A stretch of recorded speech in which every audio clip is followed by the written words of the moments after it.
والحسن والحسين إخواتي وقال لهم الصبيان يا ليت آباءنا ماتوا في أحدى الغزوات مع رسول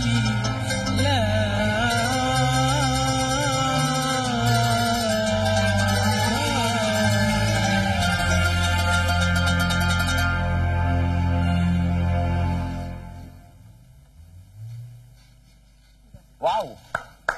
C'est magnifique, magnifique. Merci beaucoup. Venez nous rejoindre sur ce plateau. De son vrai nom, Zeynab Thiam. Ñu gën ko xamee ci soxna Zeynab Thiam. Muy koo xamante ne musique orientale lay def. Gis ngeen li nga xamante ne moom la dukkee ak orchestre bi nga xamante ne ñoom la àndal. Mu di l'orchestre des orphelins. Ñu gën leen xam ci Firqatul Aytam. Donc tey ñu ànd ceeg ki ku ci mel ni monsieur El Hadj Loum nekk ci clavier bi. Ànd ak bien sûr Alpha moom tamit ci clavier bi ànd ak Lay Ndiaye percussion mu ànd ak en même temps monsieur Pape Wade ñu ngi ànd ak ki nga xamante ne mooy Abdallah ci guitare basse Omar Mbaye ci li nga xamante ne Omar Mbaye Sarr ak Abdallah Ndiaye ñoom nag ñoo nekk ci ginnaaw ci wàllum kër bi ndax lu mu way rek ñoom ñoo ko wayloo ndax loolu yëpp dafay am solo bu baax a baax donc soxna Zeynab Thiam tey moom la ñu dalal muy native de Yaraax 2009 ba tey mu ngi tàmbale li nga xamante ne moom mooy musique orientale donc loolu waral na tey ñu invité ko ngir waxtaan ak moom ci carrière bi waxtaan le pourquoi mu tànn choix bi parce que nekk na musique boo xamante ne xam nañ ne am na Sénégal mais defuñu promotion comme ni mu waree comme ni ñu defee mbalax ak acoustique ni nga xamante ne defee nañu promotion moo waral tey ñu invité ko dans Toi-même tu sais qui est devenu un rendez-vous incontournable du lundi au vendredi de 17h à 19h et bien sûr on est en présence de Sambou Biagui pour nous présenter l'actualité sportive nationale et internationale dinañ ci ànd ak moom ci kanam tuuti ngir mu waxtaanee lépp li nga xamante ne dina jëm ci wàllum football wàllum li nga xamante ne moom la ñuy wax basketball aussi dinañ ci ànd ak Sambou Biagui on est vendredi te xam nañ ne vendredi bu jot dinañu ànd ak la princesse Maymouna Niane borom Soprim nga xamante ne Info Média xam nañ ko ci moom ci qualité ak lu am solo li nga xamante ne moom lay tàmm di àndal tey nag Info Média war a def li nga xamante ne mooy waxtaan jëm ci fake news nag ñuy xamle ne quelle astuce pour éviter la manipulation ñu ànd ci monsieur Mamadou Ndiaye professeur en multimédia et web journaliste moom la ñu àndal mais mun a ñaan def mëninam comme ni ñu koy tàmm di defee tous les vendredis sur la DTV Mansour Sow Chéri Chedia yegg si na moom tamit def mëninam comme ni ñu koy tàmm di defee tous les vendredis ci actualité politique et sociale ce soir Mansour reçoit monsieur Ndiaga Gueye en tant que président de l'ASUTIC l'association sénégalaise des usagers des TIC ñu am yéene waxtaan ak moom lu jëm ci dérive sur le net et les réseaux sociaux le gouvernement traque les insulteurs loolu dinañ ci yaatal bu baax a baax ak monsieur Ndiaga Gueye en tant qu'expert mais aussi en tant que président de l'association sénégalaise des usagers des TIC deuxième partie dinañ ànd ak Koura Bokum esthétique beauté et bien-être comme ni ñu koy tàmm di defee tous les vendredis ngir waxtaanee Kinkeliba les vertus d'une tisane de longue vie moom dina ci ñëw inchallah en deuxième partie Koura Bokum mais aussi ñu ànd ak événement bu am solo bu mucc ayib nga xamante ne madame Fawad Sarr lañ ciy àndal muy secrétaire général de l'association bi nga xamante ne mooy des anciens et anciennes athlètes du Sénégal ñuy waajal seen première conférence religieuse ce samedi 3 novembre foofu ci stadium Iba Mar Diop loolu dinañ ci gën a yaatal inchallah waaye mbokk yi ñu ngi remercier les Sénégalais de l'extérieur de la diaspora qui nous suivent grâce à l'application DTV Sénégal le site internet www.dtv.sn sangatv.com muy partenaire u kër gi muy DTV gis ngeen Sénégalais yu bëri ñu ngi ci wéetulukuwee waaye jamono ji yaa ngeen ñuy seetaan ci canal 12 bu bouquet TNT by Excaf 25 000 francs CFA di nga mën a am bouquet TNT by Excaf ñu may la ñaari weer yoo xamante ne doo ci fay dara ñoo ngi jógee ci 70 chaînes di dem ci 80 chaînes donc jamono ji nag am na ay showroom yoo xamante ne ñoo ngi koy taxawu un peu partout dans Dakar loolu yëpp dinañ ci dellu soit inchallah ngir gën a jege suñuy ay clients soxna Zeynab maa ngi lay ziar. yal na yàlla na mu ziar salaamaaleykum wa rahmatulah. waaleykum salaam wa rahmatulah. maa ngi nuyu ñi ma fekk ci plateau bi yëpp. di la beral nuyoo yow Nicolas. damaa beral nuyoo moom. waaw yow boo ma beralee nuyoo ni mu mel. dama la ko beral rek jox la ko yow kese. très bien mais nag yuuxu fee neex na de. ñu doon jéem rek. laay laa ah. dañ doon jéem rek. ci yow rek damay jàng dolli jàng ci li ñu naan métier ak sax mi ñoo yem bu ci bokkul sonal borom ah ndax xam nañu ne jot nga ko tarbiyu waaye 2009 ba tey nga ber sa daara ànd ceeg ñi nga xamante ne amaana que ñoom ñëpp dañuy wax ne ci benn orphelinat ngeen xamante ñu dellu si waat ci histoire boobu noonu. waaw balaa may dellu ci histoire damay nuyu waa fi ma jógee fi ma bàyyeekoo di waa Yaraax. di nuyu sama borom kër di nuyu. suñu waa kër yëpp. kon nag. Seydina Alioune. Seydina Alioune nga nopp. waaw d'accord foo def Seydina Alioune. sama xol. sa xol nga ko def très bien d'accord Seydina Alioune ñu ngi lay nuyu di la ziar bu baax koy nuyu bu baax. di nuyu ñi nga xam ne ñu ngi suivre Soxna Zeynab Thiam à travers internet bi yëpp. ñu nekk ci page Facebook bi chaîne YouTube bi yëpp ñu ngi leen di nuyu. di nuyu sama gars yi nga xam ne ñoom laa àndal Soxna Zeynab Thiam ak Firqatul Aytaam.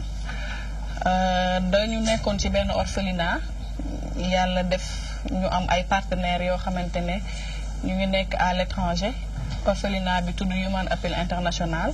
fu mu nekk Hayatul Amalil Khayriya mi ngi mbaaw dañu am direction fu nekk ci àddina bi. mais seen siège mi ngi nekk Émirats Arabes Unis. d'accord yàlla def ñu gis ne kat xale yi bëgg nañu musique bi ñu dem jëli un professionnel. ñu Seyda Binta Thiam ku nekk xam na ko ci musique orientale. jël ko moom ak frère am Ibrahim ñu ñuy tàggat ci loolu ba par la suite ci lañ nekk ci orchestre. orphelinat bi ñaataat ngeen fa def. orphelinat bi je pense que bi may am 7 ans. ah. waaw nga fa dugg. waaw ba ngay am. ba may xanaa ba soo amee 18 ans après sa prise en charge day arrêté mais contact bi daggul. mais 18 ans yi boo fay génn diplôme lan ngay am. non nekkul ne danga fay siéger seen kër ngay nekk mais dafay am ay activités yoo xamante ni dañ la ci accompagner. en fait lu ci mel ni lan par exemple. lu ci mel ni lii ñuy def. musique bi wala ci sa jàng. su fekkee ni que yow jàngoo dañ lay wutal benn métier boo xam ne bëgg nga ko def ñu financer la jënd la ay matériel nga def ko. d'accord donc bi ñu wutalee professeur ñu wutal ñu ay matériel yónnee ñu ko ñu def ay séances de répétition petit à petit après ñu intégré orchestre Seyda Binta. bokk ci ay choristam di ànd ak moom. ba yàlla dogal lii tey. très bien ba ngeen di ànd ak tey macha allah jot ngeen ci produire 5 singles. waaw def nañ ay single te am na yeneen yu des. ñu ngi waaj ay clip ak yooyu di ñaan rek yàlla mottali ko. incha allah ndax affaire yi moom yombul. waaw d'accord qu'est-ce qui a fait ou amené ce choix du fait que nga ne man. musique laay def mais musique bi may def dina wute ak musique bi nga xamante ne moom la Sénégalais yi tàmm di déglu. nit du bëgg lu mu xamul. d'accord. kullu xisbin bimaa ladayhim farixuun. dañu nekk xale juddu ci keppaaru oustaz Mor Thiam ku nekk xam na oustaz Mor Thiam bu RFM. mooy suñu waajur. juddu ci mouvement bu ñuy wax daa'iratul mustarshidin wal mustarshidaat. te ku xam mouvement boobu xam ne musique orientale ci réew mi ñoom ñoo ko. kon yow yaay pur. loolu c'est politique. on mais ci la parle de la bokk musique. d'accord waaw waaye génnoo fa de. déedéet macha allah si c'est pour je m'engage. très bien waaw nëbbuma ko ndax ragal féete day xañe wërsëg. bu baax loolu la ñuy wax. yàlla def ñu ciy màgg Seyda Binta daan ñëw suñu kër sam papa di ko firil ay xasaayit ñu bëgg ko parce que ku fa nekk da nga koy bëgg en fait musique bi. ñu bëgg ko di jàng arabe suñu kër ba affaire yi law daal noonu la demee. d'accord xam naa ne lii moom boo ko doon jéem a woy moom ñëppay daw ñëpp lay bàyyi fii ak groupe Excaf boo doon jéem a woy lii soxna Zeynab di woy lii ah lu mu la def ba nga ko déggee en tant que femme. macha allah dañ ci njëkk a wax baat bi set na di ñaan yàlla gën a wéral baat bi. ba yeneen i album topp si ba di ngay fësal sa bopp ci au niveau international te yaakaar naa ne dina am solo loolu pour suñu réew buñ ko gisee. boo jëlee musique bi nga xam ne moom la ñu gën a xam muy mbalax wala leneen rap beeg ñoom seen am na ñu bëri ñu ciy fësal seen bopp en tout cas ñu koy gis au niveau national ba au niveau international dina ñaan rek nga egg fa mais ma bëggoon xam tuuti rek Nicolas bu fekkente duñ ma ko may tey jii en tant que jigéen yaa ngi gis li nga xam ne mooy musique sénégalaise bi nu muy doxee ak ba jamono ji fu mu toll boo koy gis lan nga ciy mën a wax exactement. waaw waxuma bonul de mais bu fekkee ni dañu nekk di def différence ni ñuy promouvoir mbalax bi ak léeg-léeg façon bi ñu koy defee. nga gis challenge yi ak yooyu c'est plutôt la promotion des antivaleurs. quoi qu'on puisse dire man noonu laa ko mën a tuddee. D'accord. parce que am na loo xam ne jigéen bu yiw du ko def. am na loo xam ne jigéen bu yiw du ko defee. am na noo xam ne jigéen bu yiw du ko waxee. te bu ñu seetloo à travers les clips à travers paroles yi nga xam ne moom la ñuy jàllale ci biir way yi da ngay xam ne c'est aux antipodes de nos réalités. D'accord. man noonu laa ko jàppee. nekkul ne nag dama leen di ñaan seen taxawaay yéen. Voilà, parce que boobu génnu leen ci musique sénégalaise parce que quand on parle de la musique sénégalaise elle est plurielle. Musique orientale acoustique rap et cetera yëpp dafa bokk ci biir musique sénégalaise. léegi yéen boo leen gisee loolu noonu ban taxawaay ngeen di am. ci réew mi. suñu waxee musique sénégalaise. waaw dañu ne carrément que mbalax. mooy suñu musique sénégalaise loolu la ñuy wax. foog ma loolu moo am de. mais dama ne bu ñu ne musique sénégalaise. waaw yow loolu nga wax. mais dama ni di yow loolu yow yaa ko wax. déedéet li ma wax kañ moom du ma ko wax nii parce que sama dund bopp la non c'est-à-dire aujourd'hui yow li nga wax loolu moo am. D'accord. que ne musique bi kenn ku nekk ak sa wàll bu ñu nee musique sénégalaise mais xam nga bi ñu gën a fësal boobu la ñuy jàpp ne moom mooy la musique sénégalaise. te demul fenn malheureusement. d'accord léegi bu ñu wax demul fenn. demul fenn. demul fenn. non mais c'est la vérité. demul fenn malheureusement. da nga bëgg ñu waxtaanee loolu kon dañuy kon invité yi kon dañuy waxtaanee kon boobaa. voilà très bien waaw. mais bu nee demul fenn ça peut se comprendre parce que tey jii ce n'est pas pour rien aujourd'hui que bu ñuy wax un Youssou Ndour wala ñu xam Baaba Maal parce que bu muy dem xam na ni que ni lii ñu yor fi mbalax bi kese doyul bu muy dem aspect culturel bi lay yóbbu pour mën ko jaay. mais bu fekkoon lii ñuy def fi mbalax bi nga xamante ni ça fait plus de bruit que lii ñuy di comprendre bu doon loolu foofu la bëgg a waxee que ni. demul fenn mën ñu ko exporter bu ñu bëggee exporter il faut ñu boole ko dara mooy suñu li nga xamante ni moom la ñu am suñu valeur culturelle yi. li ñu denc moom la ñu yóbbaale ko. lan nga jàpp ne que ne aujourd'hui ces ténors de la musique sénégalaise ont réussi sur le plan international parce que moi je sais que muy Baaba Maal muy Omar Pène muy Ismaël Lô muy Youssou Ndour ba ci Thione Seck sur le plan international mbalax bi la ñuy joué ba tey dina am nag yeneen diversité musicale yuy dugg ci biir mbalax bi mais terewul mbalax bàyyi fa ba tey. xam nga Nicolas yow da ngay boole ñu ak adduna xam nga le Sénégalais démb rek maa ciy waxtaan le Sénégalais il est très bien dans le désordre c'est-à-dire day defar désordre ba mu rafet. li anormal lay dem ba mu jàpp ne moo normal. d'accord mais tey bu ñu xoolee li mu wax ni ak Mansour lu mu wax effectivement c'est la réalité. d'accord musique mbalax bi amul fenn fu mu dem. tey jii musique bu muy def d'abord man elle m'a agréablement surpris elle m'a séduit honnêtement je viens de découvrir une très grande dame pas parce que jëmm bi mais ci bopp bi parce que bi mu wóyee ak bi mu toogee ak lu mu wax tu comprends que c'est une grande dame et ak mélodie bi mu àndal aussi vraiment mais man dama jàpp ne li nga xamante ne moom moo tax mbalax bi dem c'est parce que dafa am au début ñi nga xamante ne ñoom ñoo ko ŋànk. ba pare ban mbalax tamit ngeen di wax. non mbalax la rek mbalax benn la Sénégal mbalax benn la am na boo xamante ànd nag tama am boo xamante àndul ak tama Omar Pène amul tama mais mbalax lay joué lu dëgg donc ñoom ñi nga xamante ñoom ñoo ko ŋànkoon ñoom ñoo nekkoon à la base donc ñeneen bu ñuy ñëw dañuy naan dañuy def ni ñoom parce que mais est-ce que ñeneen ñi ñëw noonu topp nañ ci. non mais topp nañ ci parce que aujourd'hui Youssou Ndour fu mu toll nii non Youssou Ndour fu mu toll nii ba léegi day woy loo xamante ne ay nekkul loo xamante ne dañ ci war a roy. ah bon ah oui yana waaw man li mu. mais am na Youssou Ndour da koy woy ba léegi. waaw léegi di nga ma wax ban ak ban boo xamante ne jarul woy bu Youssou Ndour woy. xam nga Youssou Ndour woy na par exemple nu mu tudd mbëggeel bi mu woyee mbëggeel bi. mbëggeel is all. yooyu laay déglu non du mbëggeel is all. man du ma la jàpp ci dara fu mu toll dama taxaw dama sol ay soluma gant damay dal sa kaw. non c'est-à-dire je veux dire non bari na lu mu woy loo xamante ne vraiment mag bu toll ni moom waru ko woy. waaw mag bu toll ni moom waru ko woy. tey xale yi ñoom ñoo ko war a xam nga par exemple. lu mel ni lan je demande. non par exemple. non y en a plein du ma ne bii ak bii la. léegi d'accord léegi baax na nag sama du moom rek. xam na ñeneen aussi ñoo xamante ne loolu lañ woy donc xale bu ñu ñëwee. di nga daal Samb. Nicolas bëgg nga teg fa baaram xaaral soxna Zeynab dinaa ñëw ci yow léegi nii dama bëgg nga def benn tour de table rek ñu waxtaanee ko parce que c'est important monsieur Guèye.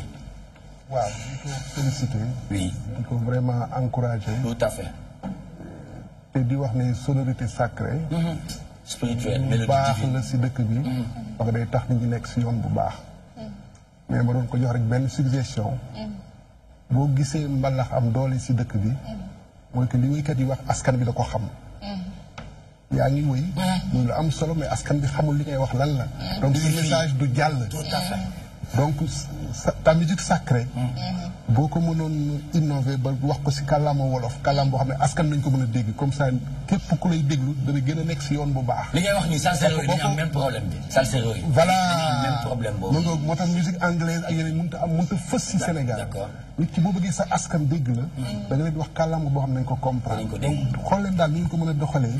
ba li ngeen di def lu am solo nii muy musique sacrée. d'accord ngeen mën si dugal wolof bi ba askan bi mën a xam li ngeen di wax lan la. très bien c'est important mais terewul li muy way mu ngi dugg ci xol yi mais tekkin bi. maanaam message bi mooy message bi moo ëpp solo man pour man li muy wax nii. mais l'évolution de la musique sénégalaise très rapidement vous en pensez quoi. il faut ñu d'accord si critère d'évaluation yi. loolu si naka la ñuy nattee ndax musique bi jëm na kanam wala jëmul kanam. man li ma gis démb musique kenn mënu si woon dund te léegi nit ñi ñu ngi siy dund ñu ngi siy tedd.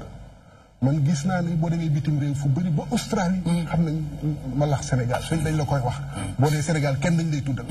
donc buñ sukkandikoo si critères yooyu dañ naan musique mbalax dem na ca kanam. maintenant bu ñu utiliser d'autres critères bon moo tax ma ne pour évaluer. il faut ñu d'accord ci critère d'évaluation ban musique la ñuy wax. il faut ñu d'accord ci critère d'évaluation. d'accord après monsieur Guèye en tant que président ASUTIC muy association sénégalaise des usagers des TIC muy invité Mansour Sow dinañ ci ñëwaat léegi nii ngir waxtaan bu yaatu dañuy ànd ak monsieur Mamadou Ndiaye professeur en multimédia et web journaliste. dama lay bàyyi du ñàkk di nga ko encourager féliciter ko ci prestation bu am solo bi mais après nga jàll ci évolution musique sénégalaise s'il vous plaît. wax nga dëgg moom man vraiment j'étais séduit comme ni ko Samb bi yaa ngi waxee parce que yaakaaruma woon ni Sénégal am na ay groupes yu mel nii yoo xam ne mun nañ def production yu mel nii. alors mbirum musique nag bon muy Sénégal muy feneen man dama xaw a décroché depuis quelques années. d'accord mais si lu ma seetlu mooy suñu musiciens yi nga xam ne ñoo gënoon siiw Sénégal pour ñu mën a xaw a percer tuuti xoolaat nañ sonorité yi ñuy tëgg dem nañ ci côté li ñu tuddee world music daal maanaam. boo demee à l'étranger ñi ñuy xam les musiciens yi gën a xam Sénégal duñu tëgg mbalax pur. bon xaw ma ndax mun naa. au niveau international en tout cas man ci parce que jot naa fa dund. bien sûr mais yi ñu fay dégg yëpp ay Ismaïla Lo la Baaba Maal. te Youssou Ndour am na ay jamono day def production pour Sénégal def production pour l'étranger. tout à fait donc. mooy disque international ak voilà donc sonorité yi du benn. d'accord donc li soxna si wax. mun nañ ko jàppee foofu xam ni mbalax mënul concurrencer yeneen genre musicaux yi parce que loolu mën nañ ko comprendre parce que aussi boo xoolee sénégalais yi ñooy première cible yi te bëriwuñu ci àdduna bi comme lañ mënoon comme yeneen askan yeeg yooyu mënoon bëri ci àdduna bi beneen mbir bi aussi mooy ku dem Bercy wala nga dem ci yenn salle de spectacle dans le monde Doc Pullman voilà Doc Ousmane nga xam ni quand même malgré tout Europe en tout cas ak Amérique am na fa ay nit ñoo xam ne genre musical boobu genre musical boobu neex na leen. d'accord vraiment bon man am na benn wala ñaari yoon yoo xam ne gis naa Youssou Ndour mu produire Bercy je me suis dit que ça il fait partie des gens yoo xam ne en Afrique on doit les respecter. Absolument. Dans le cadre de leur production. leneen nag am na c'est vrai que ku nekk da ngay wax ak say sensibilité. waaw mais. mbalax am nañ ay ambassadeurs yoo xam ne liggéey nañ bu baax pour loolu mais genre bi mënul dem parce que marché bi moo amul doole.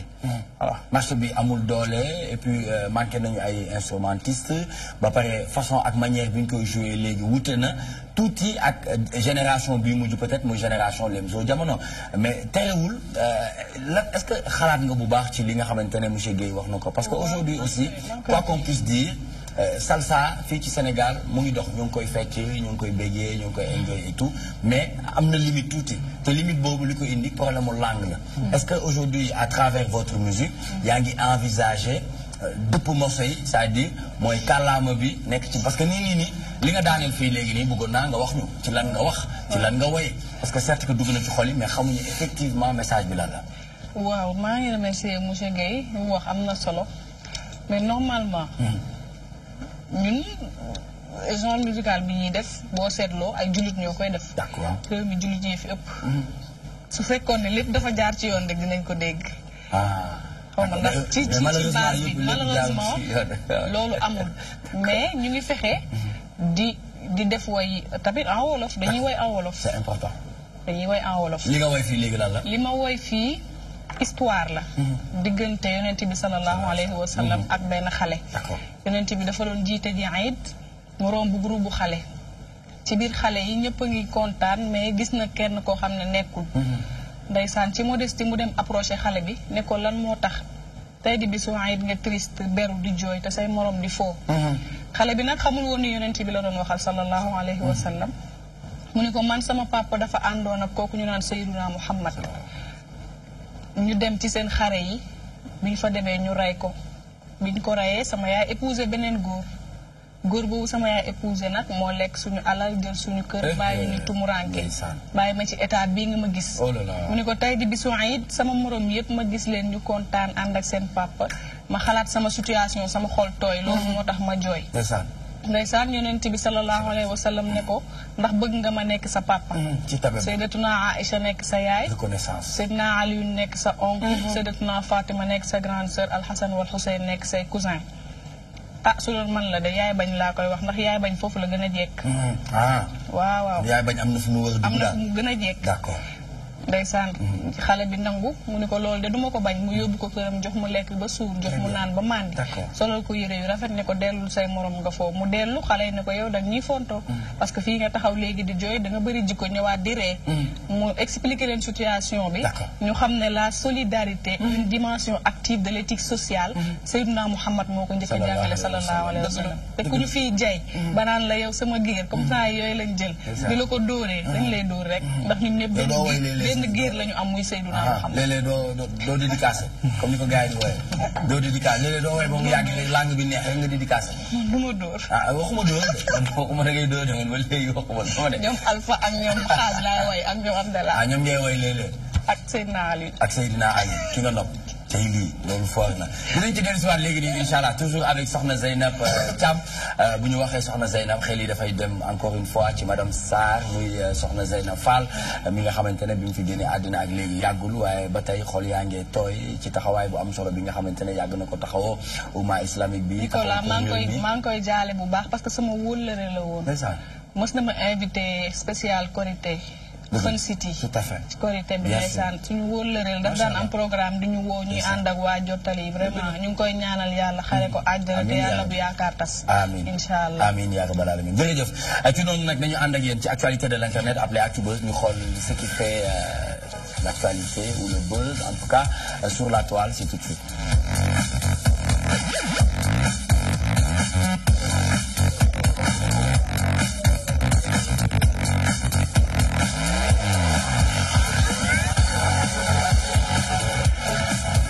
Si on se réfère à Sen Café Actu de notre doyen Adama Sow ñuy wax ci li nga xamante ne mooy insulte sur les réseaux sociaux le coordonnateur de l'association islamique pour servir le soufisme AIS Serigne Mame Cheikh Mbacké a révélé à GFM avoir remis au ministre de l'Intérieur des sons et vidéos d'insulteurs et annonce que désormais l'AIS va mener le combat contre les dérives en ligne qui mettent à mal la stabilité du pays.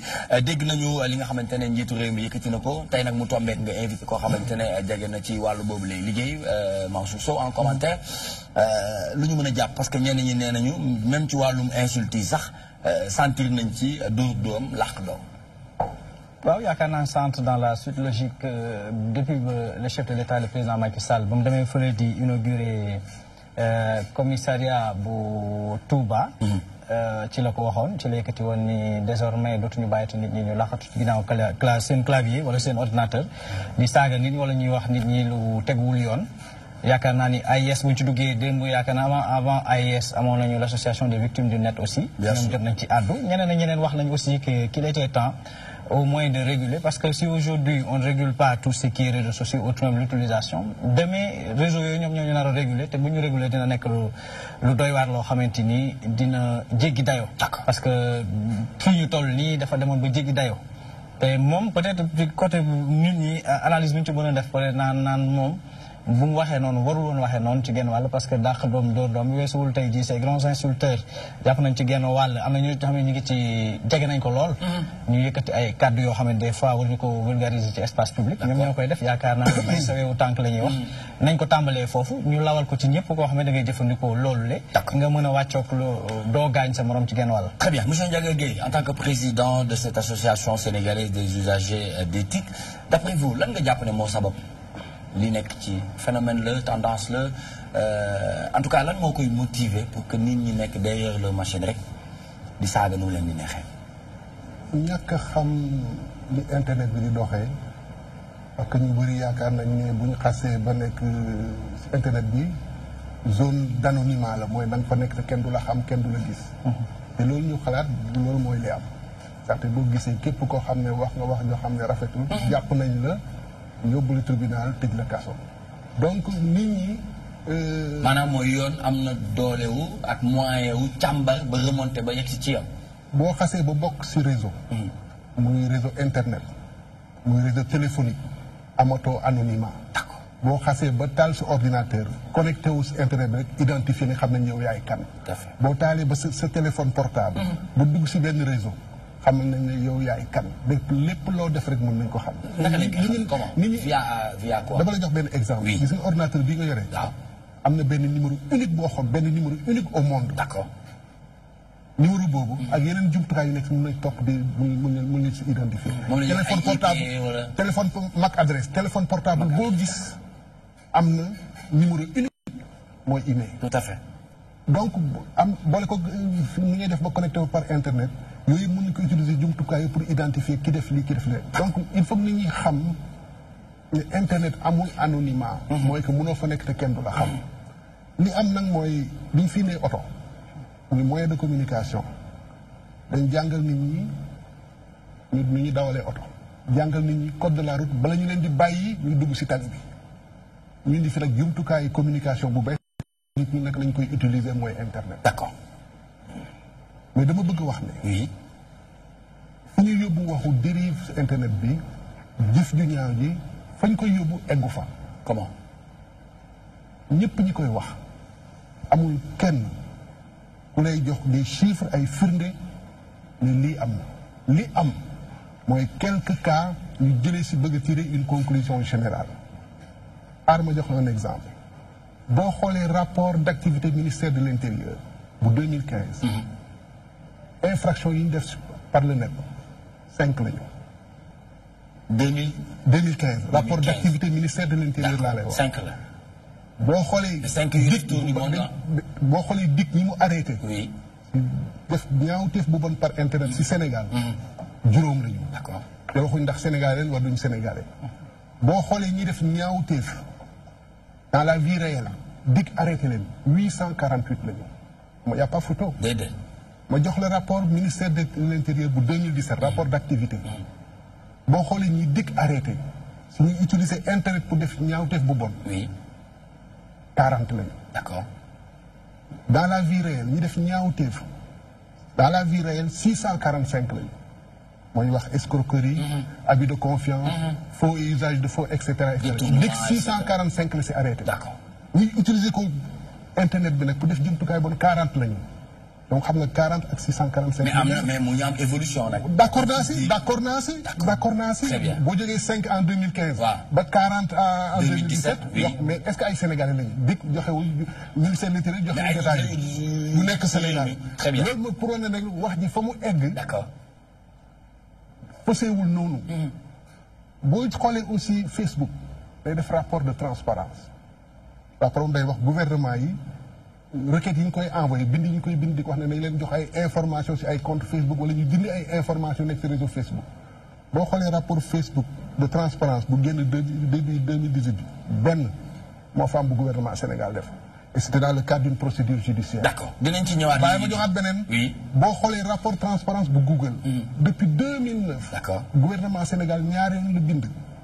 pour demander Google mu déréférencer des propos diffamatoires mooy wax ay wax yoo xam ne rafetul. jekkul d'accord. donc wax ji fa mu egg fa mu egg tollu foofu. dayo bi tollu foofu. dayo bi tollu foofu. dinañ ci ñëw léegi ñu ànd ak Mansour Sow ci dérive sur le net et les réseaux sociaux. Le gouvernement traque les insulteurs. Sénégalais yu bëri rafetlu initiative bi nga xamante ne moom la gouvernement bi mettre en place mais mu am ñaari facteurs yu am solo benn bi wàllum dóor doom laax doom mais beneen bi mooy li mu doon wax oto bi mu soot bi oto ñëwee Sénégal dañu formé tàggat ñu wan ñu lan mooy code de la route ba ñu mun koo dawal tey mais ci wàllum télécom su ma ko mënee tuddee noonu wàllum TIC jusqu'à présent dafa am lenteur boo xamante ne mooy jur lii nii yëpp. xam nga di nga ne yaa ngi waxati na. xam nga lu indi lii yëpp. lu ko indi. lu ko indi. mondialisation. non lu ko indi lu yomb la Sénégal. je prends l'exemple du Sénégal. dañoo promouvoir kenn koo xamante ne liggéeyam yëpp moo doon saaga internet. moom lañ promouvoir. ah bon. waaw. à l'occurrence c'est le nom Souleymane Jules Diop. c'était ça son travail. loolu la doon def su mu nekkoon di insulter keneen falu il est devenu un fort de ce pouvoir. mais noo tuddee insulter ma foog nga doon wax rek ci actualité. non insulter kàcc dëkk bi ni mu doxee. kàcc du insulte. ah waaw. kàcc insulte la wax na kàcc ba sonn. ay chefs religieux mu doon attaqué sur internet parce que fu mu nekk c'est l'internet. waaw boobu mu ngi woon Canada. alors kooku nag buy def loolu mu dem ba jamono. ñu ne la léegi mën nga ñibbisi Sénégal ñu ne woon ñibbisi waaye ñibbisil Sénégal dañ lay fal nga fal ko mu nekk kilifa ci gouvernement. waaye la mu doon def wàññiwul. déet mënul wàññi mais mënul wàññi parce que tey ñu bëri yaakaar nañ ne ngir mën a exprimer wu ci internet la ñuy jaar parce que boo demee télé peut-être amoo accès télé amoo accès média bi mais jumtuwaay bu yees mu ngi fii muy internet fa lay jaar. ñoom tamit laajte bëriwul daal. d'ailleurs am na kenn koo xam ne mu ngi prison tey. c'est vrai que moom mën nañu wax ne dafa ëpp mais la muy def ak la mu doon def presque même chose. tey kooku mooy kaso. bu fekkente ne ku def lii rek dañ la koy. kon yaa ngi wax foofu ci wàllu. mooy li ngay wax noonu làq doom. d'accord donc man pour man affaire bi foofu la. parce que aussi bu ñu jël rek ne internet dafa négatif mais imaginez tey bu outil bii bu amuloon adduna bi fu muy toll.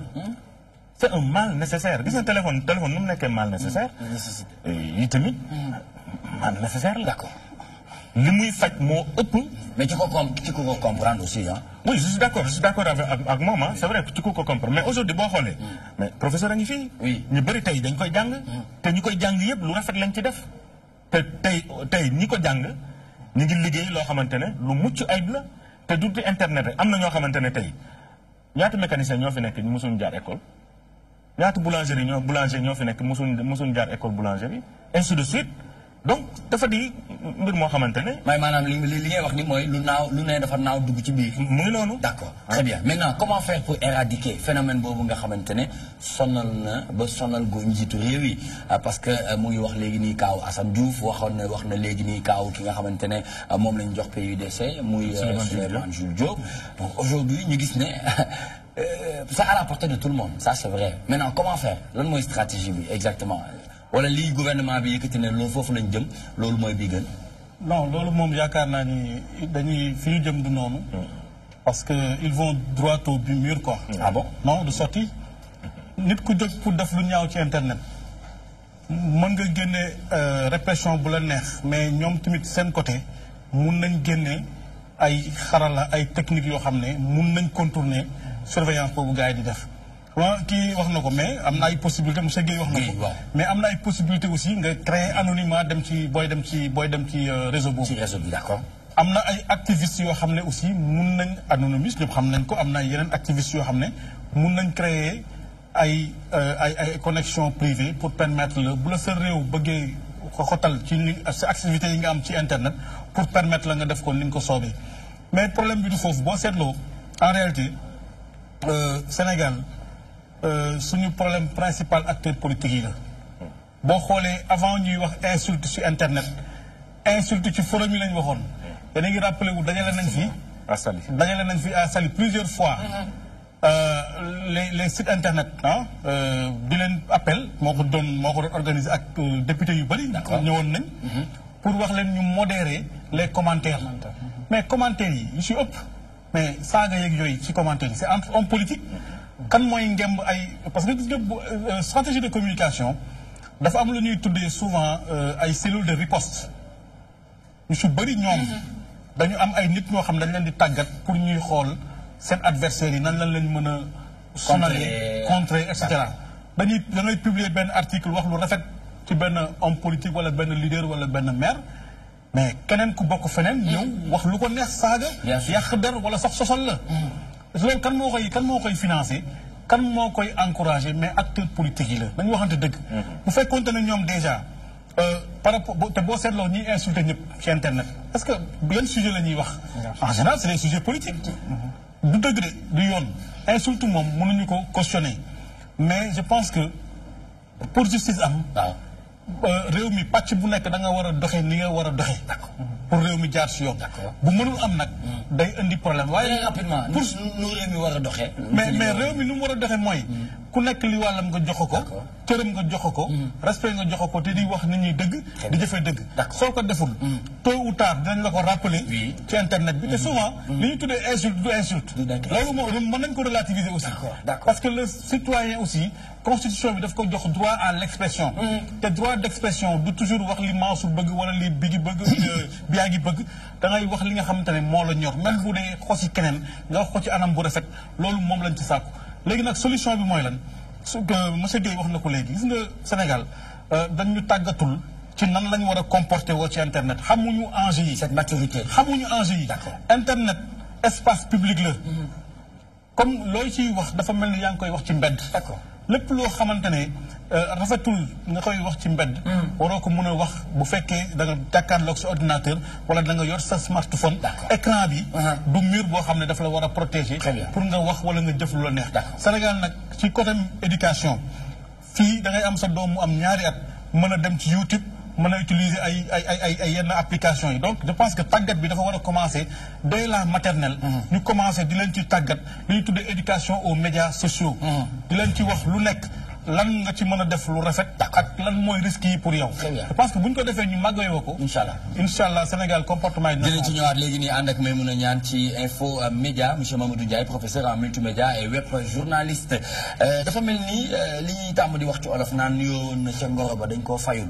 dafa mel ni lii nii yëpp mu ngi jóge ci wax sa xalaat moo màgg wala moo dem ba am beneen dimension internet pour man problème mu comportement la parce que gis nga waxuma sax sur Facebook par exemple gis nga WhatsApp nit ki yor WhatsApp am day suivre nit ci genre statut yi ñuy def parfois day mel ni nit ki statut yi muy publier day refléter personnalité day refléter personnalité te Sénégal dañu war a changer méthode bi ñuy wutee buzz parce que fii pour nga am buzz il faut nga saaga wala nga sol yenn tenue yi site internet ci photo la reprendre ko après ñu ne diwkat moo fi defoon lii mais les images restent et demeure dafa am yoo xam ne dañ ko war a xool kenn ku nekk nga xool ko ci sa bopp ba pare balaa nga koy def mais tamit il faut ñu xool nit ki lan moo ko poussé à ce que mu def loolu fan la toll nit ki fan la toll ba fan la meram toll wala fan la yëg-yëgam toll ndax dañuy wax nit ku nekk ni nga yëgee noonu ngay defee wala ni nga yëgee noonu ngay waxee fan la yëg-yëgam toll ba mu jël téléphone am wax ay wax yu doyadi doyadal na boppam mi ngi peut-être wax ay wax yu doyadi ci ki muy waxal mais day doyadal boppam parce que am na ñoo xamante ne ci sa communication lañ lay juger bien vrai que jugement yàlla moo ko mën mais am na ñoo xamante ne à travers sa communication la ñuy wax ne nii nga mel wala nee nga mel donc suñuy apparence nañ ko defar parce que image day dem ñu bàyyi di wutee bës ci yenn façon yi li muy wax nii dafay dellu ci éducation tàggat njaboot bi xamal leen seen bopp parce que bu ñu ñëwee ba xam seen bopp defe naa ne am na yu bëri yoo xamante ne duñ ko nangoo dund rawati ci dolli nag di dem ci WhatsApp bi comme ni ngeen di def rek di statut naan fa naa la ba gaañ sa bopp may mun a très rapidement d'accord yaakaar naa ni éducation moom mooy base u lépp boo déggee ñu naan éducation de base nit koo xam ne am na éducation de base am na yoo xam ne yu bëri tey sa fit waru la koo may même sa fit bu la ko mayee sax danga naan man jomb naa def lii ndax éducation bi nga xam ne sa yaay wala sa papa wala sa famille en tout cas def nañ ko ci yow boo demee nag ci li nga xam ne mooy internet bi ak dérive yi nga xam ne noté nañ ko fait ces derniers temps ba léegi ñu ne dañ koy réguler di rafetlu bu baax a baax li nga xam ne ñu ngi koy def pour gën a mën a yar nit ñi mais man li ma ci xaw a ñaawlu rek d'une part mooy tey ji jàpp nañ kenn bu ñuy yaakaar ni que fi lay yem ndax nit ñi dinañ mën a xoolaat seen bopp pour wax ni kat yenn dérive yi tey jii duñ ko mën a yóbbooti ci net bi mais man leneen li ma ci ñaawlu moo di rek gis nañ fi benn kilifa bu mag génn nga saaga jëmale ko ci sa beneen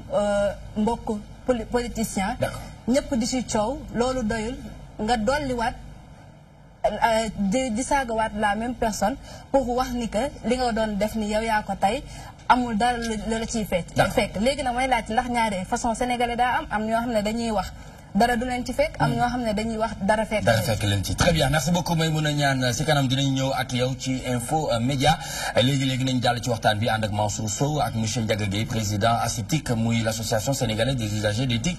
Mansour, dérive sur le net et les réseaux sociaux, le gouvernement traque les insulteurs. waaw yaakaar naa ni tudd naa ko sànq njiitu réew mi président Macky Sall bi mu demee fële ci Touba la ko gën a xam ne da ko waxaat sax parce que njëkkoon na ko fee wax yaakaar naa ministre de l'intérieur de la sécurité publique aussi génnoon na ci wax donte Ndiaga yaa ngi minimiser peut-être proportion yi nga xamante ni délit yi bu ñu xoolee ci yeneen secteur d'activité yi fay am ak par rapport ak yi am ci internet mais dañ xool benn phénomène léegi dafa dem ba egg ci xam nga yow waaso mbirum diine dafa egg foo xamante ci nit ñi comme ni xaalis egg ci nit dañ koy dox ci nasaraan li ñu naan l'opium du peuple ñu gis ci ay dëkk yoo xamante ni lii di wàllum diine lii di wàllum waaso moom moo ko taal tey jii ñu gis ci internet benn soulèvement boo xam ne daf ci am nit ñi dañuy tudd sa guide religieux nga gis ñoo jaarate ay commentaires yu désobligeants muy dem ci di laal xolu nit ñi ba mujj dem di jur fayantoo est-ce que ne serait-ce que pour ça jarul tey jii ñu am une régulation wala une autorégulation même.